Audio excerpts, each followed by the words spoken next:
On a sweltering summer night in New York City, 1976, a terrifying pattern began to emerge.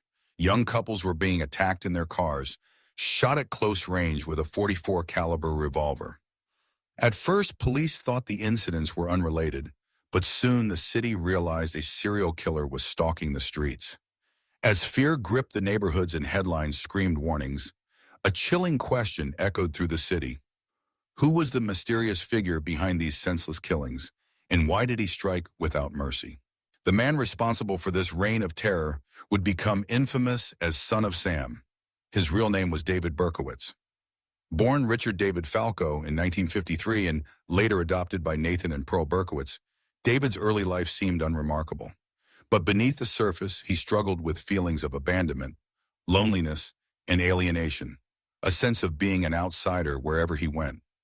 These inner demons would later fuel the darkness that overtook him. Berkowitz's killing spree began in July of 1976. His first known attack took place in the Bronx, where two young women were shot in their car. Over the next year, the attacks continued, always targeting couples parked late at night. The killer left little evidence, moving swiftly and vanishing into the shadows. Panic spread. People avoided sitting in cars at night. Some even changed their daily routines, fearing they might be the next target. Then the killer began to taunt the police and media. He sent bizarre, rambling letters to the New York Daily News and law enforcement, signing them Son of Sam. In these notes, he claimed to be commanded by a demon that spoke through his neighbor's dog, urging him to kill. The letters were filled with cryptic references, dark humor, and taunts aimed at the authorities. The city was riveted and horrified in equal measure. The police, meanwhile, struggled to catch the elusive killer. Hundreds of detectives were assigned to the case. They followed leads, interviewed witnesses, and tried to piece together the killer's identity. But Son of Sam always seemed one step ahead. Media coverage only added to the hysteria, dubbing the murderer a monster and a madman. The city held its breath, waiting for the next attack. The breakthrough came in July 1977 after Berkowitz shot another couple, Stacy Moskowitz and Robert Violante, in Brooklyn. A witness reported seeing a man remove a parking ticket from a yellow Ford Galaxy near the scene. When police traced the ticket, it led them to David Berkowitz, a postal worker living in Yonkers. On August 10, 1907, officers approached his car and found a rifle and a duffel bag filled with ammunition. Berkowitz was arrested without resistance, calmly telling police, "Well, you got me." Under interrogation, Berkowitz confessed to all of the shootings.